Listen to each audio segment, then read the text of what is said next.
Hello friends, welcome back. Let us continue our history optional classes. World history में chapter हमारा कौन सा चल रहा है? इंडस्ट्रियलाइजेशन. सो ऑलरेडी एक सेशन हमारा हो चुका है इंडस्ट्रियलाइजेशन में. कुछ बेसिक कॉन्सेप्ट्स मैंने आपको इंडस्ट्रियलाइजेशन के समझाए थे. जैसे कि हमने देखा था कि what is industrialisation. We try to answer a very basic question that what is industrialisation और industrial revolution, whether we should call it an industrialisation और इंडस्ट्रियल रेवोल्यूशन हमें इसे कहना चाहिए या नहीं. और अगर इंडस्ट्रियल रेवोल्यूशन हम कह रहे हैं तो वाई ब्रिटेन में ये इंडस्ट्रियल रेवोल्यूशन हमें सबसे पहले देखने को मिलता है. As far as this whole turn of events, अगर हम 18 सेंचुरी और 19 सेंचुरी के इवेंट्स को देखें तो ये first phase of industrial revolution हमें ब्रिटेन में क्यों शुरू होता हुआ नजर आ रहा है. सो मेक श्योर कि आप प्रीवियस सेशन को जरूर अटेंड कर लें because all these questions have been answered in the previous session. So we started with industrial revolution. Right, देख पा रहे हैं आप. The economic changes which took place in Britain between 1760 to 1840 are collectively known as Industrial Revolution. So सबसे पहले हमने देखा कि इंडस्ट्रियल रेवोल्यूशन बेसिकली क्या है? इकोनॉमिक चेंजेस है. राइट, कहाँ हो रहे हैं ये इकोनॉमिक चेंजेस? ब्रिटेन में हो रहे हैं.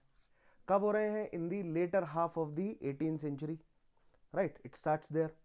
So 1760 से somewhere 1820s and in some sources it is also quoted till 1840 तक हमें first phase of industrialisation Europe में ब्रिटेन में होता हुआ नजर आता है. राइट, लेकिन हमने चैलेंज किया इस व्यू को कि whether we should call it industrial revolution और नॉट, और whether it was in whether industrialisation दुनिया में, इनफैक्ट दुनिया में क्या 18th century mid 18th century में शुरू हुआ. सो जिसका जवाब हमने प्रीवियस सेशन में देखा ही था कि ऐसा नहीं है.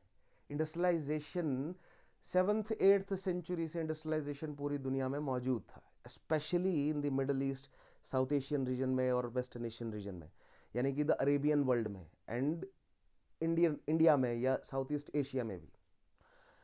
बट दैट इंडस्ट्रियलाइजेशन, वहां पर जो इंडस्ट्रीज एस्टेब्लिश थी, वो इंडस्ट्रीज जो भी प्रोडक्ट तैयार कर रही थी वो लेबर इंटेंसिव था, लेबर का इस्तेमाल किया जा रहा था. वट हैपेंड इन यूरोप और in this case Britain is कि प्रोडक्शन का तरीका जो है वो चेंज हो गया. स्टीम इंजन या ऑटोमेशन ने या मशीन्स ने जगह ले ली लेबर्स की. सो लेबर्स की जगह अब ज्यादा मशीनें जो हैं वो प्रोडक्शन कर रही हैं. सो ऐसा नहीं कि इंडस्ट्रियलाइजेशन दुनिया में पहले मौजूद नहीं था, इंडस्ट्रियलाइजेशन था, बट इंडस्ट्रियलाइजेशन का स्टीम पावर्ड फेज हमें ब्रिटेन में देखने को मिलता है 1760s के बाद. So this much we have already, ये सारी चीजें हमने प्रीवियस सेशन में कवर करी हैं. So make sure that you watch that previous session. Right, and उसके अलावा जो मैंने बुक रीडिंग सजेस्ट करी है, मेक श्योर कि आप बुक रीडिंग भी जरूर करेंगे. Alright, what else? सो पहली चीज क्लियर हो गई कि इंडस्ट्रियलाइजेशन 1760s के बाद शुरू नहीं हुआ है, पहले से इंडस्ट्रियलाइजेशन मौजूद था, लेकिन वो इंडस्ट्रियलाइजेशन का एक नया फेज शुरू हुआ जहां पर मशीनों ने अब जगह ले ली. राइट, उसे हम कंबाइन कर दें अब यूरोप के बाकी सारे जो भी पिछले 3-4 सेंचुरीज में जो यूरोप में चल रहा था. Right, agrarian revolution, then commercial revolution या कॉलोनाइजेशन जो हुआ, साइंटिफिक रेवोल्यूशन जो हुए, नई आइडियोलॉजीज का डेवलपमेंट जो हुआ. ठीक है, so all this and more we have discussed in the previous session. Right, so industrial revolution क्या है, all these points. Then first industrial revolution या first phase of industrial revolution हमें 1760 से 1840 तक देखने को मिलता है ब्रिटेन में. राइट, सो ब्रिटेन में ही क्यों हुआ, उसके बहुत सारे फैक्टर्स जो हैं वो हमने प्रीवियस सेशन में डिटेल में समझे. So these factors, the political unification of Britain, then the agrarian reforms, then followed by the improvement in transport, then the development of banking system, chamber of commerce, right, the role of external trade, then the specific feature of British foreign policy where their foreign policies is to protect the economic interest. Right, then the preference of industrial capitalism over commercial capitalism, so switch from commercial revolution to industrial revolution, और commercial capitalism से industrial capitalism की तरफ जो switch हुआ. So all this we have discussed in the previous session, so make sure that you attend that. The influence of Protestant culture और the ideological क्या backing मिली industrial revolution को. Then technological क्या क्या advancements हुए इस दौरान. सो spinning jenny, right, एक side weaving और दूसरी साइड यान मेकिंग, दोनों प्रोसेस जो है वो मैकेनाइज्ड हो गया, right. Now cotton, now why the first phase is dominated by cotton production. और जो क्वेश्चन है दैट जो भी इंडस्ट्रियल रेवोल्यूशन की बात करता है वो कॉटन की बात करता है. इस सवाल का जवाब भी हमने प्रीवियस सेशन में डिटेल में समझा था, राइट.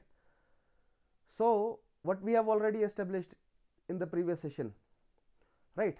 क्या क्या हमने, किन क्वेश्चंस के जवाब हमने प्रीवियस सेशन में देख लिए हैं. सो फर्स्ट ऑफ ऑल कि इंडस्ट्रियलाइजेशन क्या है, राइट. और क्या ब्रिटेन में जो मिड 18 सेंचुरी में हुआ, क्या वो पहली बार इंडस्ट्रियलाइजेशन हो रहा था पूरी दुनिया में, ठीक है.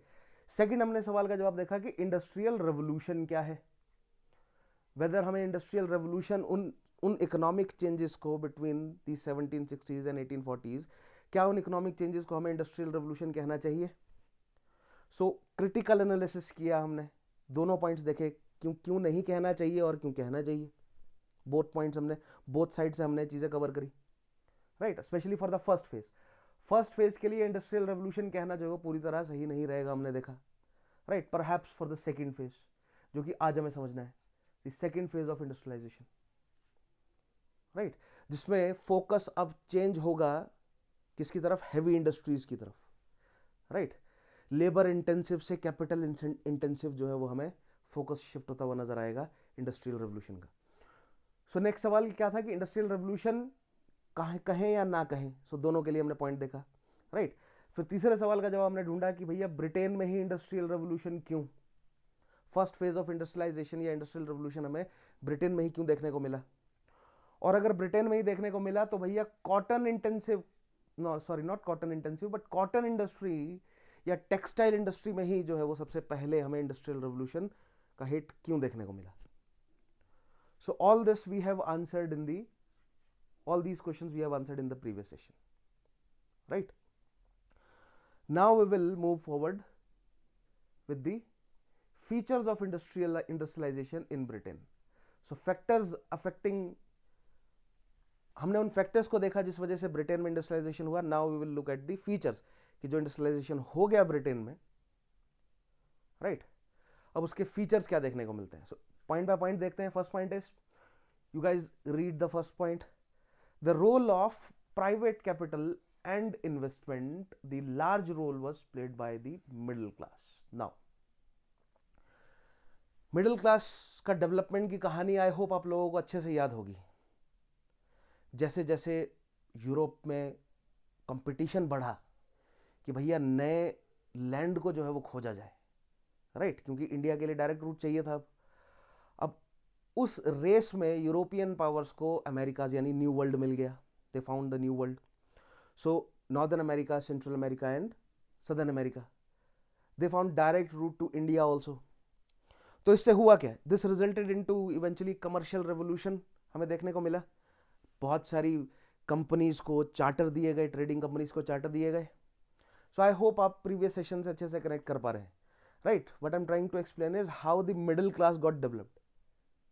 Economic changes resulted into social changes, those social changes resulted into ideological changes and then further political changes. So I'm not going into details because ये सारी चीजें हमने previous session में अच्छे से समझी हैं, right. Economical changes will resulted into social changes will result into ideological changes and then into political changes. So this much we have already established, right. And different phases अगर revolutions की हम देखें तो हमें क्या क्या revolutions देखने को मिली. So agrarian revolution, then commercial revolution and then industrial revolution, somewhere in between हमें scientific revolution भी देखने को मिलता है. So why हम इन्हें revolutions क्यों कह रहे हैं, ऐसा क्या revolutionary कर दिया इन्होंने. All these questions जो है वो हम अभी तक आंसर कर चुके हैं.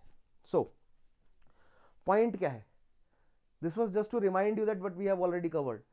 So middle class का development हुआ ब्रिटेन में, obviously जो इतनी सारी trading companies develop हुई, राइट, जो इतना टेक्नोलॉजिकल एडवांसमेंट्स हो रहा था, जो अब खेतों से बाहर निकलकर लोग जो है वो ट्रेडिंग कर रहे थे, नई नई तरह की इंडस्ट्रीज सेट हो रही थी, राइट. उनमें काम करने के लिए लोग भी तो चाहिए मिडिल मैनेजमेंट लेवल पर, राइट.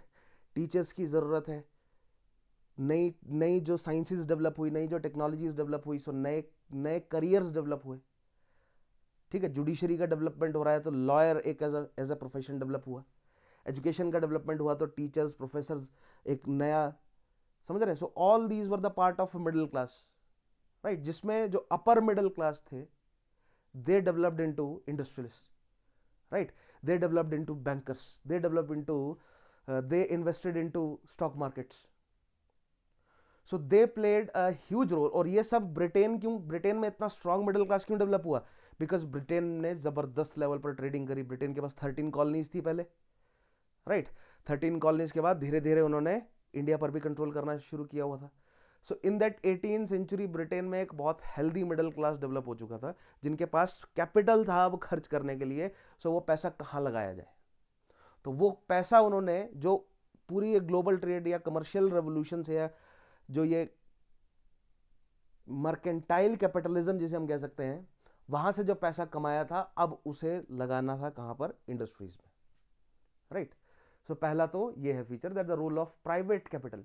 लोगों के पास अपना खुद का कैपिटल बहुत था, स्टेट को अपनी तरफ से पैसा नहीं लगाना पड़ रहा है ज्यादा। स्टेट जो है वो बहुत हद तक फैसिलिटेट करने का काम कर रही है ब्रिटेन में उस टाइम। अपनी तरफ से स्टेट भी पैसा लगा रही है, ऐसा नहीं है, स्पेशली कॉलोनीज में अपनी तरफ से स्टेट पैसा लगा रही है, लेकिन प्राइवेट प्लेयर्स भी बहुत ज्यादा है। मिडिल क्लास काफी स्ट्रांग हो गया है, राइट। जो कि हमें जब हम यूरोप में एंटर करेंगे तो वहां पर कंट्रीज में हमें नहीं देखने को मिलेगा ऐसा। वहां पर हमें इस तरह का स्ट्रांग एक मिडिल क्लास कुछ कंट्रीज में नहीं देखने को मिलेगा, जिस एंड इनिशियली नहीं होगा, धीरे धीरे वो मिडिल क्लास डेवलप होगा कुछ कंट्रीज में। जर्मनी की बात कर रहा हूं मैं, रशिया में हमें वो मिडिल क्लास नहीं नजर आएगा, वहां पर स्टेट जो है वो, स्टेट का रोल ज्यादा इंपॉर्टेंट हो जाएगा। जापान की जो है वो कहानी अलग है। मैं फेजेस की बात कर रहा था, याद होगा आप लोगों को। The first phase of industrialisation हमें कहां देखने को मिल रहा है ज्यादा हिट उसका? ब्रिटेन में। In the second phase, so that is 1760 से 1840, right. Second phase which is 1860 से 1900 तक, इन दिस सेकेंड फेज अब ब्रिटेन से बाहर, यानी कि कॉन्टिनेंट में, यूरोपियन कॉन्टिनेंट में अब हमें इंडस्ट्रियलाइजेशन डेवलप होता हुआ नजर आएगा, राइट। जिसमें हमें कहां कहां देखना है? फ्रांस में, Germany, Russia, specially Germany and Russia, right. और फिर फार ईस्ट में हमें जापान में भी इंडस्ट्रियलाइजेशन होता हुआ नजर आएगा, और हम एक नजर जो है वो यूएस के इंडस्ट्रियलाइजेशन पर भी डाल लेंगे। So we will cover these Japan, Russia, Germany and US. इन 4 इंपॉर्टेंट प्लेयर्स को हम समझेंगे कि इन कंट्रीज में इंडस्ट्रियलाइजेशन हमें कैसे डेवलप होता हुआ नजर आएगा, राइट। सो मेक श्योर कि आप बुक रीडिंग जरूर करें, ठीक है।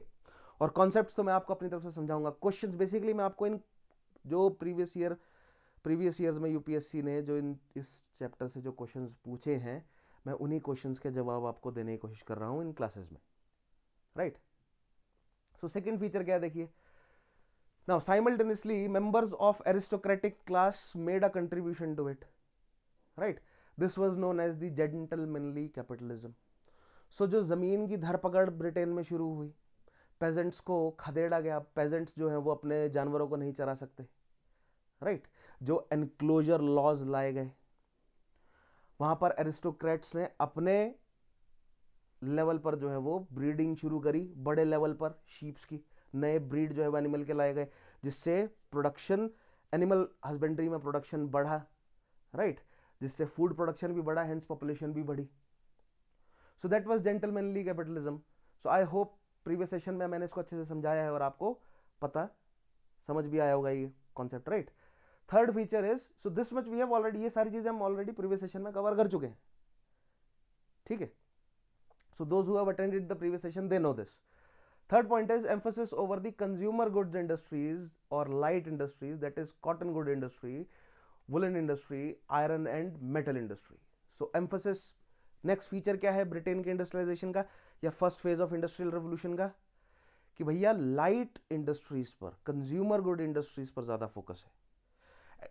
एंड यहां पर सवाल है why cotton, then why cotton, cotton पर ही इतना ज्यादा फोकस क्यों, right. So I hope I have answered this sufficiently in the previous session. तो मैं आपको ब्रीफ में थोड़ा सा बता भी देता हूं फिर भी। सो मैंने आपको बताया था कि भैया Britishers they had their own established industry of medieval times that was in relation with the woolen industry. वो वूल प्रोडक्ट जो है वो अपनी तरफ से पहले से बना रहे थे, राइट। लेकिन जो वुलन प्रोडक्ट था ब्रिटेन का, इट वाज नॉट दैट, बहुत अच्छी क्वालिटी का नहीं था। नाउ ब्रिटिशर्स ने 13 कॉलोनीज पर कंट्रोल किया और धीरे धीरे वो इंडिया, साउथ एशिया की तरफ बढ़ रहे थे, राइट। मिडल ईस्टर्न कंट्रीज या वेस्ट एशिया की कंट्रीज के साथ वो ट्रेड कर रहे थे। लेकिन ब्रिटेन को अपनी तरफ से देने की कोई ऐसा, ब्रिटेन के पास खुद का ऐसा कोई प्रोडक्ट नहीं था जो उन कंट्रीज को चाहिए हो। वो कंट्रीज ऑलरेडी इंडस्ट्रियलाइज थी, उनके पास अपने बेहतरीन क्वालिटी के प्रोडक्ट मौजूद थे, राइट। लेकिन ब्रिटेन को क्या करना है, ब्रिटिशर्स को यह बात समझ आई कि भैया सिंपल इकोनॉमिक्स के रूल है, अगर आपको पैसा कमाना है तो खुद प्रोड्यूस करना पड़ेगा, खुद प्रोडक्शन करें। And that happened eventually. Britain जो है वो पूरी दुनिया का फैक्ट्री बन गया, right. 1860s, in fact 19th century में शुरुआत हुई, later half of the 18th century में, और 19th सेंचुरी के एंड तक आते आते ब्रिटेन जो है पूरी दुनिया के लिए फैक्ट्री का काम कर रहा है। बट इनिशियली वहां पर लाइट गुड्स बनाए जा रहे हैं, कंज्यूमर गुड बनाए जा रहे हैं, और वो भी टेक्सटाइल पर उन्होंने इन्वेस्ट किया, कॉटन पर इन्वेस्ट किया ज़्यादा। क्यों? पहला कारण तो ये कि उनके पास बैकग्राउंड मौजूद था, उनके पास वुलन इंडस्ट्री था, एक्सपर्टीज थी उनके पास एक्सपीरियंस था। लेकिन उनका जो वूल है वो अच्छी क्वालिटी का नहीं था जो वो बना रहे थे अभी तक, बिकॉज वो श्रिंक हो जाता था, धो नहीं पाते थे वो उसे ठीक से, राइट। दूसरा ये कि जब उन्होंने 13 कॉलोनीज पर कंट्रोल किया, जब स्पेनियर्ड्स ने मैक्सिको पर कंट्रोल एस्टेब्लिश किया और ब्रिटिशर्स ने स्पेनियर्ड्स को हराया, और कुछ piece of important Caribbean sea वाले रीजन में इंपॉर्टेंट जो है वो रियल एस्टेट ब्रिटिशर्स के हाथ लगा, तो वहाँ उन्हें पता चला कि मैक्सिको वाले रीजन में या जो सदर्न कॉलोनीज हैं यूएस की, वहाँ पर कॉटन उग रहा है और कॉटन उगा रहे हैं वहाँ के लोग। सो जो एज़टेक्स हैं, they knew how to produce cotton. जब इजिप्ट पहुंचे ब्रिटिशर्स तो उन्होंने पहले से उन्हें पता था, लेकिन उन्होंने फर्स्ट हैंड जाकर देखा कि इजिप्शियंस तो कॉटन उगा रहे हैं और उनकी तो अपनी इंडस्ट्री मौजूद है। इंडिया पहुंचे तो देखा भैया इंडियंस अपना बहुत बेहतरीन तरीके का कॉटन उगा रहे हैं और मुस्लिन, लिनन और बहुत बेहतरीन टेक्सटाइल क्रिएट कर रहे हैं कॉटन से। तो ब्रिटिशर्स को ये समझ आएगी भैया हमारे पास पुराना एक्सपर्टीज है और ये एक ऐसी कॉमोडिटी है जिसको पूरी दुनिया की जरूरत है। कपड़े तो सभी पहनेंगे ना, रोटी कपड़ा मकान तो सबको चाहिए। तो अब ब्रिटेन से रोटी बनाकर तो पूरी दुनिया में नहीं भेज सकते, या ब्रिटेन से मकान बनाकर वो पूरी दुनिया में नहीं भेज सकते, राइट। तो ऐसा कौन सा कंज्यूमर गुड है जो कि वो खुद प्रोड्यूस कर सकते हैं और पूरी दुनिया में एक्सपोर्ट कर सकते हैं, राइट। वो उन्होंने चूज किया कॉटन टेक्सटाइल। क्यों? क्योंकि अपनी कॉलोनीज से मिल जाएगा उनको रॉ मटेरियल, टैक्स के रूप में छीन लेंगे वो, राइट। और अपनी इकोनॉमिक पॉलिसीज का इस्तेमाल करके ब्रिटेन में वो इंक्रीज करेंगे प्रोडक्शन को, एंड फिर वो बेचेंगे अपनी कॉलोनीज में। सो इंडिया के जो ट्रेडिशनल कॉटन वेयर्स, ऐसा नहीं है कि उन्होंने सिर्फ हमें टी शर्ट्स और पैंट्स या सूट्स पहनना ही सिखाया कॉटन के, राइट। जो इंडिया का ट्रेडिशनल वियर है, जो कॉटन में हम पहन रहे थे, जो धोती कुर्ता था, वो भी ब्रिटेन से बनकर आ रहा है, या उसके लिए भी कपड़ा ब्रिटेन से बनकर आ रहा है, right. So they invested in cotton. Now ये सारा पॉइंट मैंने और डिटेल में प्रीवियस सेशन में समझाया है, ठीक है। सो लाइट इंडस्ट्रीज पर उनका ज्यादा फोकस था, राइट। अब कॉटन बनाने के लिए मशीनें चाहिए तेजी से प्रोडक्शन करने के लिए। अब वो मशीनें जो हैं वो किसकी बनेंगी? आयरन की। तो आयरन स्मेल्टिंग टेक्नोलॉजी में डेवलपमेंट हुई, right. And not just that, iron smelting technology में नहीं, आयरन को एक्सट्रैक्ट करने की टेक्नोलॉजी में भी डेवलपमेंट हुई, कोल को एक्सट्रैक्ट करने की टेक्नोलॉजी में डेवलपमेंट हुई, ठीक है। इनको ट्रांसपोर्ट करने के लिए रेल लाइंस एस्टेब्लिश हुए। सो कॉटन इंडस्ट्री के डेवलपमेंट के साथ आयरन एंड कोल इंडस्ट्री भी जो है वो यूरोप में डेवलप होता है, राइट। सो लाइट इंडस्ट्री से धीरे धीरे अब हैवी इंडस्ट्री की तरफ बढ़ेगा Europe, specially Britain. But in the first phase the focus was more on light industries. Now let us look at the effects of industrial revolution. So those were the features. We have already discussed those features in the previous session also, right? ये effect of industrial revolution अब हमें देखना है। First point is effect on workers. Workers पर industrial revolution का क्या असर देखने को मिला? Now एक बेसिक कॉन्सेप्ट मैंने आपको प्रीवियस सेशन में समझाया था कि एक नया industrial revolution, economic change will bring a social change, right. So क्या सोशल चेंज लेकर आया इंडस्ट्रियल रेवोल्यूशन अपने साथ? द राइज ऑफ जो widening gap between the upper middle class and the lower class. upper middle class they developed into bourgeois or bourgeoisies और bourgeois कहते हैं वैसे basically, right? Those bourgeois, those upper middle class, those industrialists, those bankers, those जो capitalist, बड़े बड़े level पर जो capitalist है, जो इंडस्ट्रियलिस्ट हैं, उनकी इनकम बहुत मल्टीफोल्ड बढ़ गई, राइट? और उनकी माइंस में, उनकी फैक्ट्रीज में, उनके रेलवे ट्रैक्स पर काम करने वाले जो वर्कर्स हैं, उनकी कंडीशन दयनीय से दयनीय होती गई। In fact there is an estimate कि कोल माइंस में ब्रिटेन में, लंदन के आसपास, क्योंकि ये सिटीज़ के आसपास डेवलप हुए हैं ये, अब ज्योग्राफी का क्या रोल है ब्रिटेन की, that we have discuss in the previous session, right? So ये जो सिटीज़ है, मैनचेस्टर, लीड्स और लैंकशायर और लंदन, राइट, ये सारी जो सिटीज़ के आसपास जो इंडस्ट्रियलाइजेशन हुआ, यहाँ पर रहने वाले जो लोग हैं, दिस इज एन एस्टिमेट कि ऐसे एरिया में कोल माइन में काम करने वाले जो लोग हैं, उनकी average age 15 to 17 years life expectancy. 2-2, 3-3 साल की उम्र से जैसे ही बच्चा जो है वो काम करने लायक हो जाए तो उसको धकेल दे रहे हैं इंडस्ट्री में काम करने के लिए।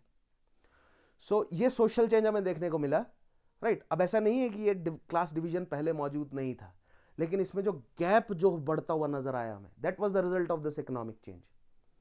And due to the result of that huge gap जो हमें देखने को मिला, आइडियोलॉजिकल चेंज आया, that is socialism and communism and Marxism, which we will understand in the next sessions. After industrialisation हम जाएंगे सोशलिज्म मार्क्सिज्म के डेवलपमेंट पर। So with economic change it brought the social changes, and with that social changes result हमें क्या देखने को मिला?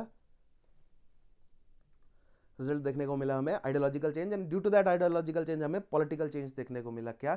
That now more and more पहले क्या था, अपर क्लास से मिडिल क्लास ने डिमांड करी थी पावर की, अब मिडिल क्लास से लोअर क्लास डिमांड कर रही है पावर की। ना लोअर क्लास से भी जो है वो रिप्रेजेंटेशन पहुंचेगा लेजिस्लेचर तक, राइट? सो जो लेबर पार्टी है ब्रिटेन में, वो सरकार बनाना शुरू करेगी। सो सच पॉलिटिकल चेंजेस भी हमें देखने को मिलेंगे। And not just that, due to all of this conflict and other बहुत सारे फैक्टर्स की वजह से हमें एक इंडस्ट्रियल स्केल पर वॉर्स भी देखने को मिलेंगी, that will again bring about next chain reaction जो है वो चेंजेस का हमें देखने को मिलेगा। So will enter into that, धीरे धीरे पहुंचेंगे हम वहां। So effects on workers, now read down these points. First point is this one. Now in the process of industrial revolution, new cities developed at the expense of villages. समझ आ गया आप लोगों को? एनक्लोजर लॉज, पेजेंट्स को भगा दिया गया, pageants के पास खाने को कुछ बचा नहीं, कमाने को कुछ बचा नहीं। सो जो नई सिटीज में इंडस्ट्रियल सेटअप जो डेवलप हो रहे थे, वहां पर उन पेजेंट्स को जाकर काम करना पड़ा, right? So it's a chain reaction, एक पॉजिटिव फीडबैक है। Eventually it results into development of new cities, या जो ऑलरेडी एस्टेब्लिश जो पुराने टाउन्स थे वो अब बड़ी सिटीज में डेवलप होने लगे, एंड इवेंचुअली हमें मेट्रोपॉलिटन्स देखने को मिले, such as London, right? Now अब ये सिटीज में रहने वाले वर्कर्स की हालत जो है वो बहुत खराब थी। Several cities developed in Britain in the late 18th century, but initially the living standard of workers was very poor. In the absence of proper infrastructure in cities, they had to stay in small rooms without any facilities. Their residence was generally near the factory site. Thus, the emissions had an adverse effect on the health of the workers. The death rate of the workers was quite high, and the life expectancy in many cities was as low as 15 to 17 years. So asthma, cholera, right? और भी बहुत सारी communicable diseases, और भी ऐसी diseases जो कि poor hygiene का रिजल्ट होती हैं, वो हमें काफ़ी सारे एंडेमिक्स जो है वो हमें डिसीजेस के देखने को मिलेंगे during this time in Britain only, right? So Britain and the west is developed now. आज वो ब्रैग करते हैं दैट कि देखिए हमने कितना डेवलप कर लिया अपनी सिटीज को, but there was a time London was a slum, बहुत बुरा हाल था। The roads are full with, मतलब क्या कहें, मिट्टी है और लीद है घोड़े की, राइट? जब तक मोटर गाड़ियां नहीं आए तब तक घोड़े की लीद, मिट्टी, और जो इंडस्ट्रीज फैक्ट्रीज हैं पूरे लंदन में आसपास, उनका जो धुआं है वो धुआं धीरे धीरे जो है वो सेटल हो रहा है, right? Plus British type climate है, बादल रहते हैं, सो बहुत ग्लूमी सा माहौल है, बहुत ह्यूमिड सा माहौल है, बारिश हो रही है, वो धुआं और वो सारे अनबर्न्ड पार्टिकल्स जो है वो नीचे आकर ज़मीन पर इकट्ठा हो रहे हैं, काली हो गई सड़कें, काली हो गई हैं छतें, लोगों के चेहरे आप देखेंगे, वीडियोस देखेंगे उस टाइम की, तो लोगों के चेहरे आपको काले नजर आएंगे, right. So basically rampant capitalism था उस समय, और स्टेट कुछ ज़्यादा कंट्रोल नहीं कर पा रही थी, स्टेट कंट्रोल करना भी नहीं चाह रही थी ज़्यादा, क्योंकि स्टेट को मिल रहा था पैसा भर भर के। मिडिल क्लास की लॉबीज जो है वो, middle class was the strongest class at that time. Aristocrats भी थे, but middle class was the strongest at the time in Britain, and they were lobbying their representatives into the parliament, and they were making laws in favor of them only. It was only after the rise of proletariat and the labor parties and such कि थोड़ा सा माहौल जो है वो सुधरा इन 18, वो भी कब जाकर 1850s 1840s में जाकर, 1849 में जाकर जो है वो थोड़ा सा लेबर्स के लिए थोड़े कानून बनाए गए उनके फेवर में, क्योंकि उनके वर्किंग आवर्स को शिफ्ट फिक्स किया गया, बच्चों और महिलाओं के लिए जो है बेटर कंडीशंस अश्योर की गई। उससे पहले का लगभग 70 साल जो है वो बहुत बड़े लेवल पर एक्सप्लॉइटेशन हुआ है वर्किंग क्लास का, राइट। जो कि दिखता है हमें कि कुछ शहरों में life expectancy was as low as 15 to 17 years, and people were, लोग मजबूर थे काम करने के लिए, नहीं करेंगे तो मर जाएंगे, राइट, क्योंकि जमीनें नहीं है, ठीक है, जमीनों पर तो इनक्लोजर लॉ चल गया। नेक्स्ट देखिएगा, by the early 19th century opposition mounted against the increasing mechanization and the deplorable condition of the workers, right now 1820s के आसपास हम देखेंगे सोशलिज्म की आइडियोलॉजी जो है वो डेवलप होती हुई नजर आएगी। जब ऑलमोस्ट 30-40 साल का एक्सप्लॉइटेशन लोग झेल चुके होंगे, तो अब लोग सवाल उठाना शुरू करेंगे कि भैया ये तो बहुत ज़्यादा हो रहा है, और प्लस साथ में यूरोप में फ्रेंच रेवोल्यूशन भी चल रहा है, तो जो लोअर क्लासेस हैं उनकी वो आवाज़ जो है वो उठा रही है, राइट। तो ब्रिटेन में ऐसा कुछ ना हो जाए, तो ब्रिटेन में उन लोअर क्लासेस की आवाज़ को आवाज़ चैनलाइज हुई in this direction, right, political ideology को डेवलप करने की डायरेक्शन में, ताकि गियोटिन कहीं ब्रिटेन में भी ना चल जाए। सो हमें सोशलिज्म का डेवलपमेंट होता हुआ नजर आएगा। ब्लैक, बट ऐसा नहीं है दैट इट वाज ओनली एक अटेम्प्ट के रूप में नजर आया कि भैया जो प्रोलेटरेट का जो गुस्सा है उसको चैनल कर दो एक पॉलिटिकल मूवमेंट की तरफ, right. It was necessary to, क्योंकि अगर चैनल नहीं करेंगे तो अपने ही पैर पर कुल्हाड़ी मारने वाली बात है, खुद की ही डेवलपमेंट को फ्रीज कर देंगे, जो कि हुआ किसके साथ, फ्रांस के साथ हुआ। क्योंकि फ्रांस, ऐसा नहीं है कि फ्रांस के पास कैपिटल मौजूद नहीं था, कमर्शियल जो मर्केंटाइल कैपिटलिज्म, यानी जितना भी जो एम्पायर बिल्डिंग का खेल चला है, उससे फ्रांस ने भी बहुत कैपिटल इकट्ठा किया, लेकिन ऐसा क्यों है, उस कैपिटल को चैनलाइज जो है वो ब्रिटेन ही कर पाया पहले, राइट। एक बहुत बड़ा कारण है फ्रेंच रेवोल्यूशन, जिसके चलते काफ़ी लंबे समय तक फ्रांस जो है वो अपने कैपिटल को चैनलाइज नहीं कर पाया। It was only the efforts of Napoleon ने जो पॉलिसीज अपनाई, जो ब्रिटेन के ऊपर ब्लॉकेड लगाया, जो कॉन्टिनेंटल सिस्टम एस्टेब्लिश किया, उसके बाद धीरे धीरे जो है वो कॉन्टिनेंटल यूरोप में थोड़ा सा इंडस्ट्रियलाइजेशन की शुरुआत हुई। सो आप कह सकते हैं कि it was initiated by Napoleon, but in true sense 1815 के बाद हमें, 1820s के बाद इनफैक्ट हमें इंडस्ट्रियलाइजेशन शुरू होता हुआ नजर आता है कॉन्टिनेंटल यूरोप में, राइट। और वो भी उस लेवल पर नहीं था, ब्रिटेन को मैच नहीं कर पाया। ब्रिटेन को मैच करने का जो लेवल है वो 1848 के बाद से हमें देखने को मिलेगा, यानी 1840s के बाद, right. Next point is black tier march. So अगर आपको कुछ एग्जांपल्स देने हैं इनिशियल फेजेस में कि कहाँ पर जो है वो प्रोटेस्ट हमें देखने को मिल रहा है from the working class, so black tears March of 1816 was one of such opposition against the government, right. In 1819, a workers' gathering was organized at Peterloo. Government took extreme step and ordered firing at the workers. This was known as the Peterloo Massacre. But these developments forced the government to think in the direction of reforms which were done in 1819, 1833 and then 1847. For example, working hours were regulated. In reforms of 1847, the working hours for men was fixed at the maximum of 10 hours. For women and children it was further relaxed. So मैंने आपको क्या कहा कि जो working class है उनका जो गुस्सा है वो ब्रिटिशर्स ने भाप लिया कि इस गुस्से को ज़्यादा बड़ा पॉलिटिकल मूवमेंट अगर बनने दिया, पॉलिटिकल आइडियोलॉजी डेवलप हो, ठीक है, because it was the result of that political ideology, वो जो पुश कर रहे थे अब लोअर क्लास या जो वर्किंग क्लास है उनका जो रिप्रेजेंटेटिव्स पुश कर रहे थे कि भैया हमारे लिए भी कानून बनाओ, राइट। सो ब्रिटिश गवर्नमेंट ने थोड़ा सा लीनियंसी बरती 1819 में, देन 1833, देन फाइनली 1848 के आसपास। आप इसके पैरेलल में रखिए यूरोप में जो है वो, इसके पैरेलल में क्या आपको देखने को मिलेगा। Parallel to this, after in against Metternich system in the 1820s हमें कॉन्टिनेंटल यूरोप में जो है वो प्रोटेस्ट नजर आएंगे, राइट। और 1848 में तो एक बहुत बड़े लेवल पर यूरोप में, कॉन्टिनेंटल यूरोप में हमें रेवोल्यूशंस या रेबिलियंस जो है वो देखने को मिली।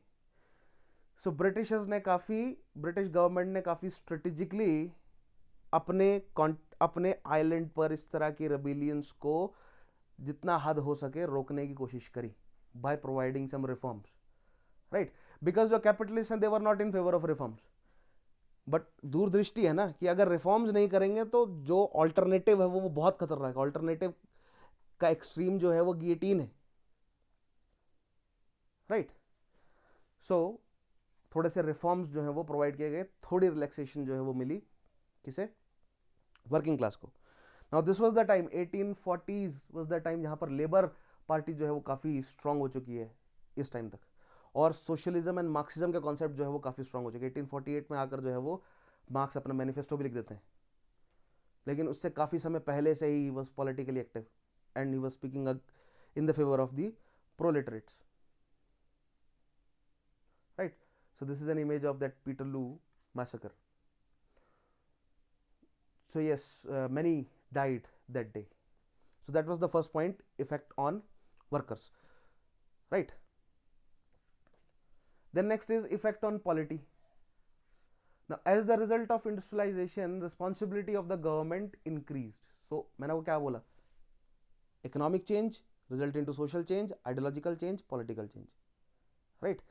Industrialization, economical change, social change, the widening gap between the upper middle class and the lower class, right? That resulted into ideological change, the rise of socialism and Marxism or communism, right? जिससे हुआ क्या, मोर and more demand जो है वो अब lower class demand कर रही है कि पावर का शेयर जो है वो हमें मिले थोड़ा, right.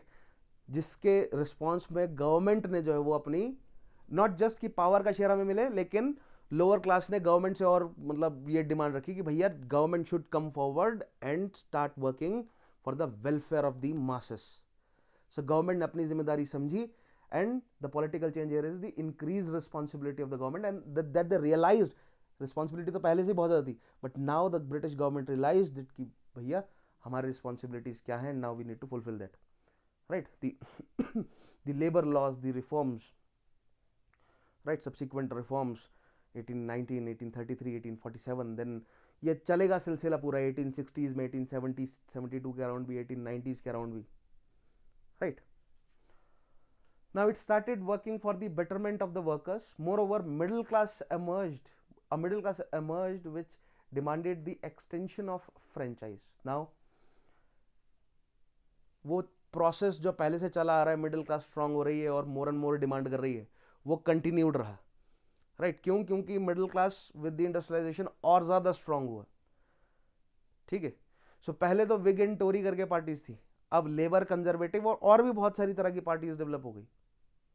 So the middle class became more strengthened and they demanded more and more power. Thus electoral reforms were carried out in 1832, जहां पर फ्रेंचाइज जो है वो एक्सटेंड किया गया।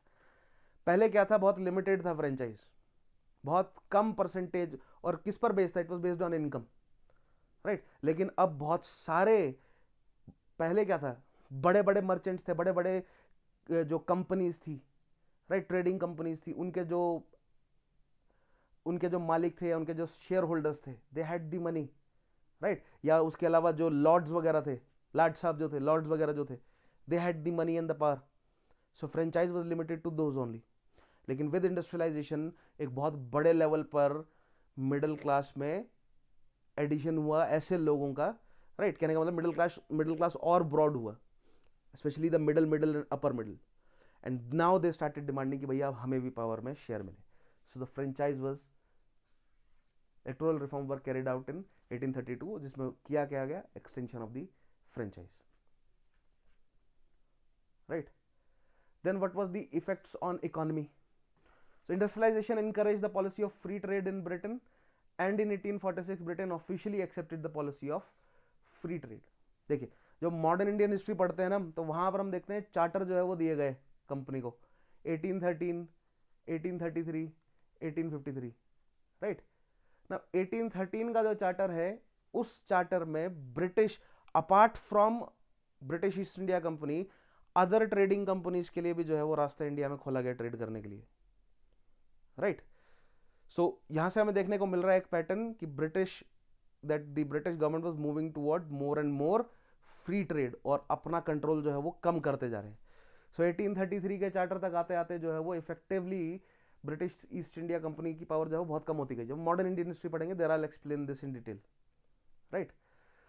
सो 1846 तक आते आते Britishers they adopted free trade policy कि भैया मार्केट पर अब स्टेट का कंट्रोल नहीं रहेगा, मार्केट फोर्सेस खुद ही अपने आप को कंट्रोल करेंगी, right. So that was the effect on economy of industrialisation. Then next is effect on society, social changes क्या देखने को मिले।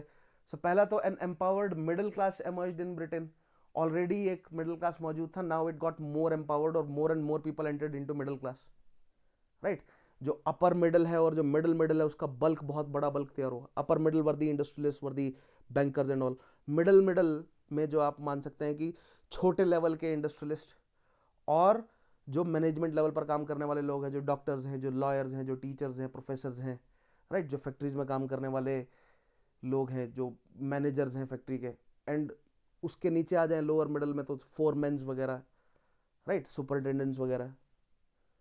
सो मिडिल क्लास जो है वो, क्योंकि जितना ज़्यादा इंडस्ट्रियलाइजेशन होता गया उतना ज़्यादा लोग जो हैं वो केवल फैक्ट्रियों में काम करने वालों की लोग संख्या ही थोड़ी बड़ी, उनके ऊपर जो उनके मैनेजर्स हैं, जो उनके फोरमैन्स हैं, जो उनके सुपरिटेंडेंट्स हैं, जो अकाउंटिंग का काम देख रहे हैं, जो उनकी ट्रांसपोर्टेशन का काम देख रहे हैं, सिक्योरिटी का काम देख रहे हैं, पुलिस में भी एक्सटेंशन हमें देखने को मिला। सो मिडिल क्लास जो है फर्दर एम्पावर हुआ ड्यू टू इंडस्ट्रियलाइजेशन।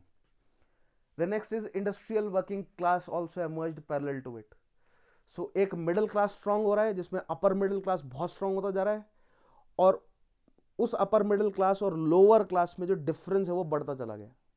और लोअर क्लास में जो है वो इंडस्ट्रियल वर्किंग क्लास डेवलप हुआ, जो कि इन माइंस में, इन फैक्ट्रीज में, इन रेलवे ट्रैक्स पर, इन प्लांटेशंस में जो है वो काम कर रहे थे। आप कहेंगे सर प्लांटेशंस कहाँ से आपने वर्ड यूज़ कर दिया। प्लांटेशंस ऐसा नहीं है कि ब्रिटेन कुछ उगा ही नहीं रहा था, राइट। एनक्लोजर लॉ के चलते जो है वो कुछ खेती ब्रिटेन भी करने की कोशिश कर ही रहा था। सो इन दोज फील्ड्स जो वर्कर्स काम कर रहे थे, right. Now they demanded reforms, but sometimes there were conflicts between these two classes as well. Now ये conflict वाला जो point है, एक पूरा अलग chapter है, socialism and Marxism, will go into details and how the demand started for reforms and किस तरह जो है वो फिर ब्रिटिशर्स ने या for that matter गवर्नमेंट्स ने ऑल ऑफ द यूरोप उनकी कितनी डिमांड मानी, क्या स्ट्रेटजी से डिमांड मानी, we'll discuss that in under socialism and Marxism, right. Then what were the effects on culture?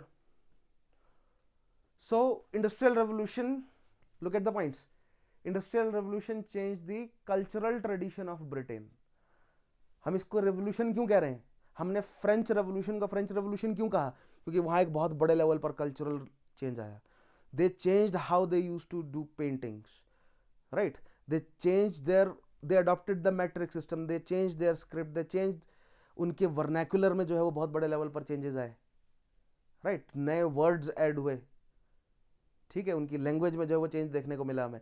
तो सेम इंडस्ट्रियल रेवोल्यूशन के चलते एक, क्योंकि कंज्यूमरिज्म भी तो बढ़ेगा ही ना, जो प्रोडक्शन इतना कर रहे हैं, वो जो प्रोड्यूस इतना कर रहे हैं, जो काम इतना कर रहे हैं, लोग पैसा तो आ रहा है, भले ही वर्कर्स के पास नहीं आ रहा, लेकिन मिडिल क्लास के पास तो पैसा आ रहा है ना. तो जो लोअर मिडिल है, मिडिल है, अपर मिडिल है, how will they distinguish themselves? Teachers अपने आप को प्रोफेसर से कैसे अलग दिखाएंगे, या प्रोफेसर्स अपने आप को टीचर्स से अलग कैसे दिखाएंगे, डॉक्टर्स अपने आप को लॉयर से अलग कैसे दिखाएंगे. सो एक कंज्यूमरिज्म की होड़ जो है वो बढ़ी, right, due to that rise in the middle class, and that change the cultural traditions of Britain, और altered the cultural, not exactly change but कुछ चेंजेस हमें देखने को मिले. Now, changes in socio-economic conditions influence the cultural aspects of society as well. Industrialization promoted material culture. Thus, there was a decline in emotional aspects of human interaction. There started a stiff competition for making more and more money. The workers were exploited by the capitalists for increasing profit. Due to unregulated migration, the conditions of the cities deteriorated. So, क्या कहा मैंने आपको in these points? Production बढ़ रहा है, पैसा आ रहा है. अब पैसा आ रहा है तो भैया खुद का स्टैंडर्ड जो है वो दूसरे से अलग करना है, तो उल्टा सीधा कंज्यूमरिज्म, राइट. कि किसने कितना बढ़िया हेयर स्टाइल बनाया महिलाओं के लिए और पुरुषों के लिए भी, कौन कितना बेहतरीन तरीके का सूट पहन रहा है, कौन कितनी बेहतरीन तरह की केन स्टिक लेकर चल रहा है, किसकी मूछें जो है वो कितनी बड़ी हैं, किसकी हैट जो है वो कितनी ऊंची है, राइट. इस तरह के कंपटीशन चल रहा है उल्टा सीधे. कौन कितना एग्जॉटिक जो है वो पेट पाल सकता है, डॉग्स पाल सकता है कितने. आज जो हम ये अपने घरों में छोटे छोटे अपार्टमेंट्स में कुत्तों को पालतू बनाकर रख रहे हैं, right. That was not their job. Dogs का काम है या तो वो गार्डिंग का काम होता है डॉग्स का बेसिकली, राइट. या वर्किंग डॉग्स होते हैं या तो गार्डिंग डॉग्स होते हैं या हंटिंग डॉग्स होते हैं. ये मिडिल क्लास जो इंडस्ट्रियल रेवोल्यूशन के बाद जो मिडिल क्लास अपने आप को अलग दिखाना चाह रही थी एक दूसरे से, वहां पर ये ट्रेडिशन कहीं ना कहीं बीच में शुरू हो गया कि भैया कुत्तों को पालतू बनाकर घर में पाल रहे हैं, छोटे छोटे कुत्तों को, राइट. और भी कई डिफरेंट तरह के कंज्यूमरिज्म. किसके पास जो है वो कितना एग्जॉटिक यूटेंसिल्स हैं, खास तौर पे साउथ एशिया के, इंडिया के या अरेबियन, किसके पास जो है वो अरेबियन टबैको है, राइट. और कौन जो है वो किसके पास कितने बेटर सर्वेंट्स हैं, जितना भी आप सोच सके, राइट. उस समय की टेक्नोलॉजी जितना भी उनको लिमिट प्रोवाइड कर रही है, उस पर बेस्ड जो है वो कंपटीशन चल रहा है उनके बीच में. अब ये टेक्नोलॉजी टर्म मैंने फिर भी जोड़ दिया, इंफॉर्मेशन कम्युनिकेशन टेक्नोलॉजी, फिर मैं यहाँ पर जोड़ रहा हूँ. बार बार मैं बोलता हूँ आप लोगों को कि हिस्ट्री का प्रोग्रेस साथ में इंफॉर्मेशन कम्युनिकेशन टेक्नोलॉजी का प्रोग्रेस दोनों पैरेलल चले, ठीक है. सो ये जो सारी होड़ है पैसा कमाने की, इसी बीच में जो ह्यूमैनिटेरियन जो एस्पेक्ट है वो खोता चला गया कहीं, राइट. जो एज ऑफ एनलाइटनमेंट में ह्यूमनिज्म की जो बात आई थी वो अब खोती चली गई. अब हम कंज्यूमरिज्म में इतना ज़्यादा उतर गए कि जो कैपिटलिस्ट क्लास है वो इंसानों को इंसान समझना ही छोड़ दिया उन्होंने, राइट. जब वो प्रॉफिट पर अपनी पकड़ इतनी मजबूत इतनी कड़क रख रहे हैं कि लोग मजबूर हैं मरने के लिए, 16-16 18-18 घंटे काम करवाया जा रहा है लोगों से, बदले में उनको भत्ते नहीं मिल रहे हैं, प्रॉपर सैलरीज नहीं मिल रही हैं, उनके पास बैठने सोने खाने की जगह नहीं है. इसी से अंदाज़ा लगाया जा सकता है कि कुछ सिटीज़ में 15 से 17 साल was the life expectancy, right. So that shows that what type of effect on culture, what type of effect on the simple, अगर हम देखें जो डे टू डे लाइफ है इनफैक्ट, उस पर किस तरह का इम्पैक्ट रहा है इंडस्ट्रियल रेवोल्यूशन का, ठीक है. So the decline in emotional aspect of human interaction.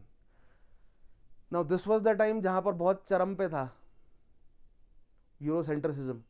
They considered themselves to be what, to be a superior species, right. और उसमें भी जो अपर मिडिल क्लास है, जो अपर क्लासेस हैं, वो अपने आप को अपने ही रेस के लोगों से सुपीरियर मानना शुरू कर देने, राइट. जो कि it was not something new, ये चला आ रहा है मिडिवल टाइम से. लेकिन मॉडर्न टाइम्स में with all those new technology and new ideology that developed into 18th and 19th century, right, it took us a long time, right. It took us 2 industrial scale wars, a lot of protests throughout the world, a lot of convincing, right, made by the intellectuals, right, of all, मतलब society के हर classes से जो intellectuals निकल कर आए, उन्होंने पूरी दुनिया को धीरे धीरे करके परसुएड किया ह्यूमैनिटी की तरफ कि भैया ट्रीट एक दूसरे को तो ठीक से कर लो. आज भी जो है उस लेवल पर नहीं पहुंचे हम, right.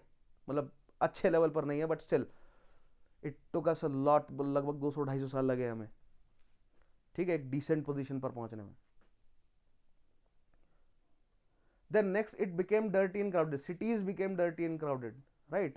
Endemics, cholera outbreaks were a common common happening of London or of Manchester and Leeds, right. These industrial cities. The effects of industrialization on the British life are portrayed by famous novelist Thomas Hardy and D.H. Lawrence, right? इन्होंने अपने novels में and then उन पर base जो है वो कई pledge भी बने हैं जिसमें एक्सप्लेन किया उन्होंने ये जो डेप्लोरेबल कंडीशंस हैं रही वर्कर्स की specially Charles Dickens also portrayed town life and working conditions of industrial laborers quite vividly in his famous text Hard Times and Oliver Twist, right? So you can quote these in your answers that के contemporary जो writers हैं they were not mute on that matter. बात उठाई जा रही थी, लेकिन मैंने आपको बताया ना, जो अपर मिडिल क्लास है वही तो लॉबी कर रहे थे लीडर्स को पार्लियामेंट में बैठे हुए, राइट?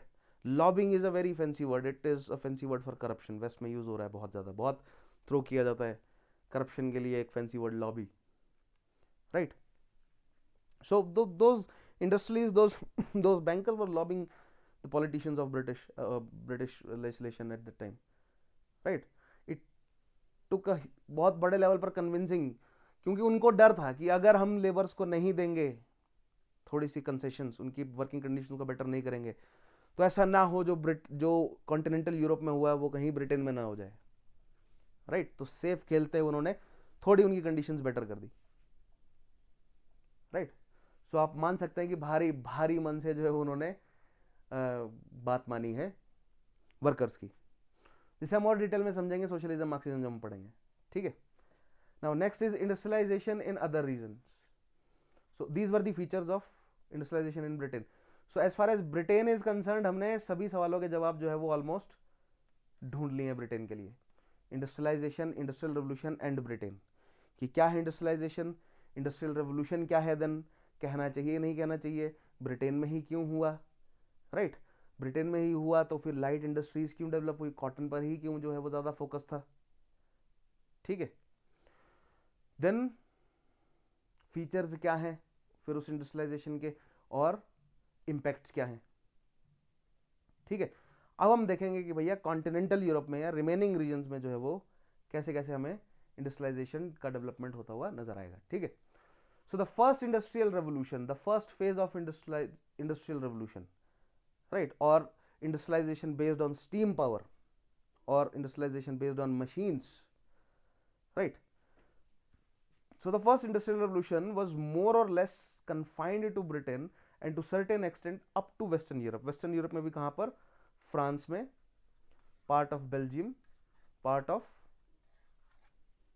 Dutch, Denmark, right?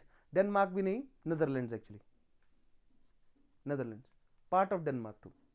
सो ये जो इंग्लिश चैनल के आसपास जो लगता हुआ एरिया है ना, जहाँ पर थोड़ा टेक्नोलॉजी शिफ्ट हो गई, थोड़ा वो कोस्टल एरिया में, तो कैपिटल उनके पास ज़्यादा है, राइट? ट्रेडिंग से कैपिटल जो इकट्ठा हुआ है, so they could invest that capital, और थोड़ा टेक्नोलॉजिकल एक्सचेंज और आइडियोलॉजिकल एक्सचेंज हो सका. सो इन दैट रीजन जो है वो in France, in Belgium, Netherlands, थोड़ा बहुत 1820s तक आते आते आप मान सकते हैं इंडस्ट्रियलाइजेशन हुआ, right? In the first phase. But rest of the Europe में it was the second phase जहां पर हमें इंडस्ट्रियलाइजेशन देखने को मिलेगा. That means it was after 1840s, और 1840s भी नहीं, खासतौर पे 1860s के बाद जो है वो हमें इंडस्ट्रियलाइजेशन पेस पकड़ता हुआ नजर आएगा in the rest of the Europe. और उसमें भी खासतौर पर जो है वो दो हमारे चमकते सितारे हैं, Germany and Russia, right? Now industrial revolution during the first phase had certain features, that is demand of consumer goods industries, especially cotton good industries, mining industries and iron industries. So first phase में क्या है भैया? Light industries पर, ये consumer good industries पर जो है वो ज्यादा डिमांड है, राइट? आयरन क्यों चाहिए? मशीनें बनाने के लिए, राइट? कोल क्यों चाहिए? उन मशीनों को ऑपरेट करने के लिए, और आयरन बनाने के लिए कोक चाहिए जो, ठीक है? मशीनें बना ली तो मशीनों पर बनाया क्या जा रहा है? कॉटन टेक्सटाइल बनाया जा रहा है, ठीक है? So that was the first phase of industrial revolution. Then during this phase steam engine worked as the linchpin of the industrialization. So मैंने आपको क्या कहा? इंडस्ट्रियलाइजेशन पहले भी मौजूद था, but what happened in Britain in the latter half of 18th century, कि भैया वो अब इंडस्ट्रियलाइजेशन या जो इंडस्ट्रीज हैं वो अब मशीनों पर काम कर रही हैं, और वो मशीनें जो हैं वो स्टीम द्वारा पावर की जा रही हैं. और उस स्टीम को यानी पानी को गर्म करने के लिए जो फ्यूल लग रहा है वो क्या है? कोल, राइट। और धीरे धीरे क्या होगा आगे समझेंगे हम, धीरे धीरे उस कोल की जगह ले लेगा petroleum, right. Now apart from that, if we take the case of France as an exception, in other countries of Western Europe, private capital worked as the main stimulator, while the governments remained largely to be indirect, right। France के साथ एक बड़ी problem ये रही है, खासतौर पे modern Indian history में समझेंगे हम, कि भैया फ्रांस जो है वो गवर्नमेंट बहुत ज़्यादा इंटरवेंशन कर रही है। वही सेम काम रशिया ने भी किया। रशिया में भी जब सॉरी रशिया में भी जब इंडस्ट्रियलाइजेशन होगा तो गवर्नमेंट का इंटरवेंशन भी वहां बहुत होगा। फ्रांस के केस में भी ऐसा है कि इंडस्ट्रियलाइजेशन हुआ लेकिन गवर्नमेंट इंटरवेंशन बहुत ज्यादा है, राइट। लेकिन जर्मनी का केस अगर हम देखें, पोलैंड का केस देखें, इटली का केस हम देखें, right, and but out of all these specially Prussia and then Germany, यहां जो इंडस्ट्रियलाइजेशन हुआ स्टेट का जो है वो कंट्रोल इनडायरेक्ट रहा, या स्टेट का रोल जो है वो क्या रहा, इनडायरेक्ट। मार्केट ने जो है वो अपने आप को ज्यादा बड़े लेवल पर रेगुलेट किया। But when industrialisation move from western Europe to central and eastern Europe, यानी Germany and then to Russia, there were changes in its pace, nature and function, right. क्योंकि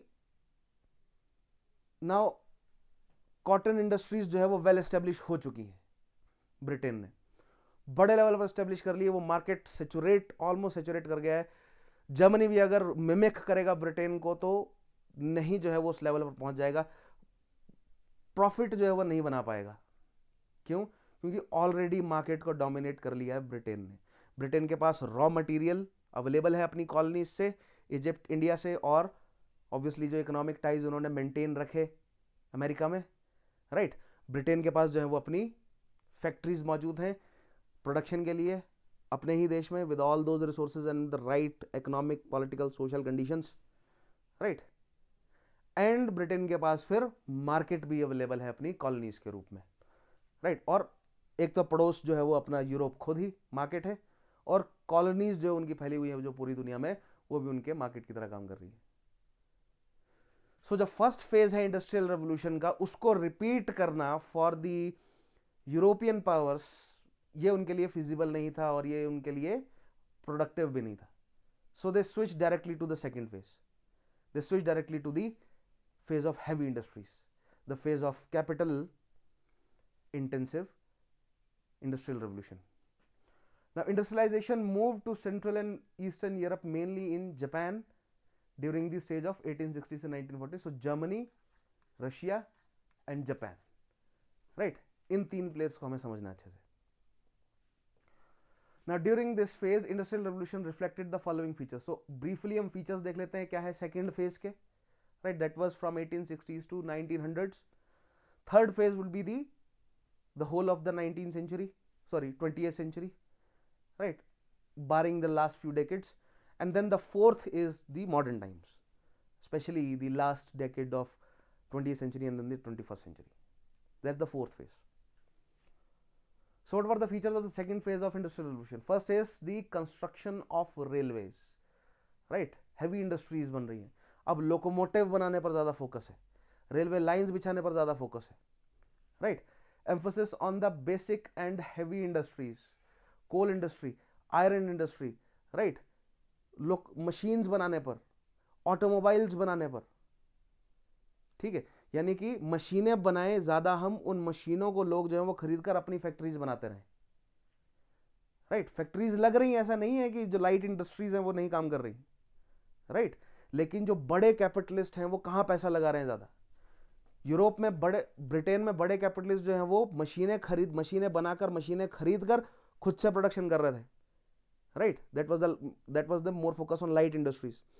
बट अब क्या होगा ब्रिटेन, अब क्या होगा यूरोप में या जर्मनी में या रशिया में, कि भैया उनका फोकस होगा मशीनें बनाने पर, चाहे वो कॉटन या टेक्सटाइल प्रोड्यूस करने की मशीन हो, राइट, या चाहे वो बिल्कुल सिंपल नट्स में से तेल निकालने की मशीन ही क्यों ना हो, राइट, या ऑटोमोबाइल बनाने की मशीन हो, लोकोमोटिव्स बनाए जाएं, या ऑटोमोबाइल इंडस्ट्रीज एस्टेब्लिश की जाए, राइट।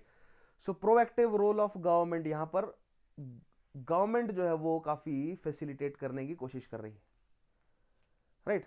ब्रिटेन में काफ़ी लंबे समय तक गवर्नमेंट जो है वो एक्टिवली पार्टिसिपेट नहीं कर रही थी, ठीक है। जब हाथ से बात जो है वो बाहर निकल गई, वर्कर्स की कंडीशन बहुत बुरी हो गई, तब जाकर ब्रिटिश गवर्नमेंट ने इंटरवेंशन करा। बट यहाँ पर ऐसा नहीं, यहाँ पर ब्रिटिश गवर्नमेंट, यहाँ पर गवर्नमेंट्स का इंटरवेंशन जो है वो मौजूद रहा। सो वर्कर्स की वो उतनी बुरी हालत नहीं हुई जितना फर्स्ट फेज में थी। Next is development of electricity as the new source of energy, right. Coal को धीरे धीरे रिप्लेस करेगा पेट्रोलियम, राइट, और ऑल्सो इलेक्ट्रिसिटी। सो मशीनें धीरे धीरे स्विच कर जाएंगी इलेक्ट्रिसिटी पर। सो अब जो कोल है या जो पेट्रोलियम है, उसको यूज करके फॉसिल फ्यूल्स को जलाकर इलेक्ट्रिसिटी बनाई जाएगी और इलेक्ट्रिसिटी के माध्यम से मशीन्स चलाई जाएंगी, right, which was more efficient and more productive, ठीक है। डेवलपमेंट ऑफ टेलीग्राफ, मैंने आपको क्या बोला, इंफॉर्मेशन कम्युनिकेशन टेक्नोलॉजी का डेवलपमेंट भी आपको, जो चेंजेस हम पढ़ते हैं ना, इकोनॉमिकल, सोशल, आइडियोलॉजिकल, पॉलिटिकल, उसमें आईसीटी के चेंजेस भी जोड़ दो साथ में। Because with the new information communication technologies हमें जो भी बाकी के चेंजेस हैं वो तेज हो जाएंगे, या उनमें फर्दर जो है वो हमें, they will act as some sort of catalyst, right. What happened with the Gutenberg press जो बनी, गुटेनबर्ग बाइबल जो है वो पहली छपी, यानी कि प्रिंटिंग प्रेस का इजाद जब हुआ, right. During this time printing press जो है वो मैकेनाइज हो गई बड़े लेवल पर। टेलीग्राफ का डेवलपमेंट हुआ, telegraph technology. I don't think कि आप लोगों ने कभी तार भेजा होगा, राइट। हमने तार जो है वो भेजे भी हैं और पढ़े भी हैं। सो सॉरी, इनफैक्ट हमने नहीं, मतलब हमने देखा है अपने पेरेंट्स को करते हुए, बहुत लास्ट रेमिनेंट हल्की सी मुझे याद है, लेकिन हमें स्कूल में जो है वो सिखाया जाता था टेलीग्राफ लिखना। अब करिकुलम का हिस्सा जो है वो मेरे हिसाब से नहीं है स्कूल में telegraphs. So the development of telegraph and then subsequent development of radios, radio technology, right, then development of telephone, right, ये जो इंफॉर्मेशन कम्युनिकेशन टेक्नोलॉजी में एंड पैरेलल इसके इलेक्ट्रिसिटी का डेवलपमेंट हो रहा है। सो ये जो नए इंडस्ट्री, नए इंफॉर्मेशन कम्युनिकेशन टेक्नोलॉजी में जो डेवलपमेंट हुए, राइट, इन्होंने कैटलिस्ट की तरह काम किया। That is why actual revolution कहना जो है वो, सेकेंड फेज को एक्चुअल रेवोल्यूशन कहना सही रहेगा। फर्स्ट, ऐसा नहीं कि फर्स्ट फेज में जो है वो बड़े लेवल पर चेंज नहीं हुए, राइट, लेकिन सेकेंड फेज में बहुत एक्सप्लोसिव चेंजेस थे as compare to first. First में भी आप देखें तो चेंजेस जो है वो बहुत बड़े लेवल पर थे, राइट, लेकिन सेकेंड फेज के मुकाबले जो है वो फर्स्ट को अगर आप देखेंगे तो सेकेंड फेज में चेंजेस एक्सप्लोसिव थे। सेकेंड फेज को रेवोल्यूशन कहना ज्यादा बेटर रहेगा, right.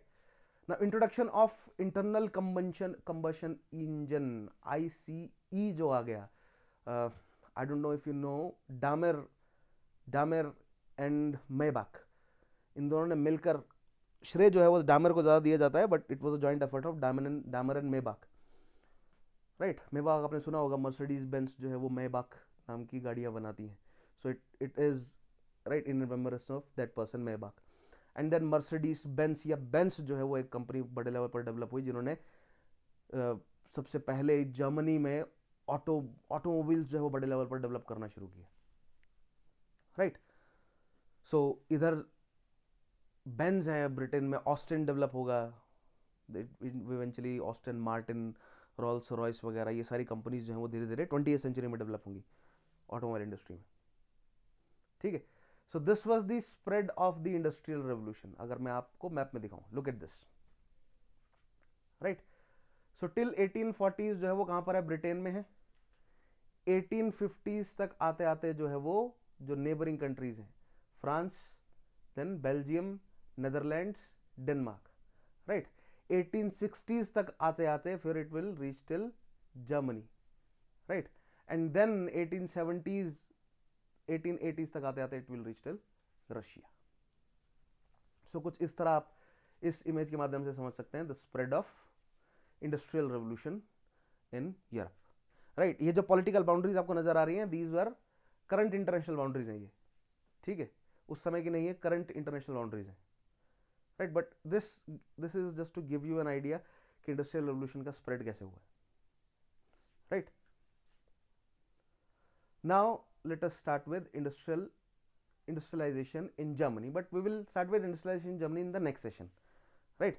Germany, in the next session we'll try to understand industrialization not just in Germany but also in Russia and Japan, right? और क्यों यह भी समझेंगे कि क्यों इंडस्ट्रियलाइजेशन जो जर्मनी का इतने बड़े लेवल पर जो जर्मनी ने इंडस्ट्रियलाइज किया अपने आप को, इनफैक्ट धीरे धीरे हम देखेंगे कि वो ब्रिटेन को ना ही केवल चैलेंज करेगा लेकिन ब्रिटेन से आगे निकल जाएगा इंडस्ट्रियलाइजेशन में, राइट? और इतना आगे निकल जाएगा कि now the Germany will start asking कि भैया ये जो तुम बोलते हो ना कि the sun never sets, right, in the British empire, इस सन के नीचे जो है वो हमें भी अब थोड़ा लैंड चाहिए। तो जर्मनी भी आकर कहेगा कि भैया हम भी इंपीरियलिस्टिक पावर बनेंगे, ठीक है? और जर्मनी की बेटर टेक्नोलॉजीज, बेटर इक्विपमेंट्स और बहुत एक्सप्लोजिव जो इंडस्ट्रियल रेवोल्यूशन जर्मनी में हमें देखने को मिला, ये एक ब्रिटेन की पोजीशन को खतरे में डालता हुआ नजर आएगा। Eventually this will become a huge reason behind world war 1। हम देखेंगे इट वाज फ्रांस फर्डिनांड जिसको मारा जाएगा, और देन आमतौर पर आप लोग यही पढ़ते होंगे कि फ्रांस फर्डिनांड को मारा गया और उस वजह से हमें वर्ल्ड वॉर 1 नजर आया या वर्ल्ड वॉर 1 हुआ। लेकिन ऐसा नहीं है। लीडर्स और ये नेता असैसिनेशंस तो आए दिन यूरोप में होते रहते थे, it was not a new thing. And France Ferdinand कोई बहुत बड़ा ताकतवर पॉलिटिकल लीडर नहीं था या कोई बहुत ताकतवर रूलर नहीं था कि जिसके मरने पर जो है वो इतना बड़ा कॉन्फ्लिक्ट हो जाए, ठीक है? इट वाज एक बड़ा कारण ये है कि ब्रिटेन चाहता था कि भैया ड्रेन किया जाए जर्मनी की पावर को, राइट? जर्मनी जो है वो अगर आगे निकल गया, समझाऊंगा मैं आपको, अगर जर्मनी ब्रिटेन से आगे निकल जाता है तो पूरा जो वेस्ट एशिया है और साउथ एशिया है, इस पूरे ट्रेड नेटवर्क को जर्मनी जो है वो अपने साथ जोड़ लेगा और ब्रिटेन के हाथ में क्या रह जाएगा? कुछ भी नहीं। ब्रिटेन की कॉलोनीज जो है वो जर्मनी ब्रिटेन से कहीं छीन ना ले। So this became a huge reason behind world war 1। So we will reach to that conclusion, उस कंक्लूजन तक हम पहुंचेंगे। But for now I guess this is it, right? Industrialisation में ब्रिटेन तक हमने जो है वो कवर कर लिया, यानी first phase of industrial revolution को हमने अच्छे से समझ लिया है। मेक श्योर कि जो मैंने बुक रीडिंग करने को दिया आप लोग उसे अच्छे से करें। इन the next session will enter into the second phase. Make sure कि आप सेकंड फेज को भी जो है वो अच्छे से पढ़कर आए, राइट? जिस बुक में से मैंने सजेस्ट किया है और एनसीईआरटीज में से भी, right? So we need to understand now for Germany, for France, for Russia, for Japan and for US, right? ये जो 5 इंपॉर्टेंट की प्लेयर है, इनमें इंडस्ट्रियलाइजेशन को हमने समझना है। फिर हम सोशलिज्म एंड मार्क्सिज्म को समझेंगे, then will enter into world war 1। Alright, so that is all. Thank you for today. Thank you for watching this session. That is all for today. मिलेंगे नेक्स्ट क्लास में, तब तक के लिए अपना ध्यान रखिए। Take care, have a nice day.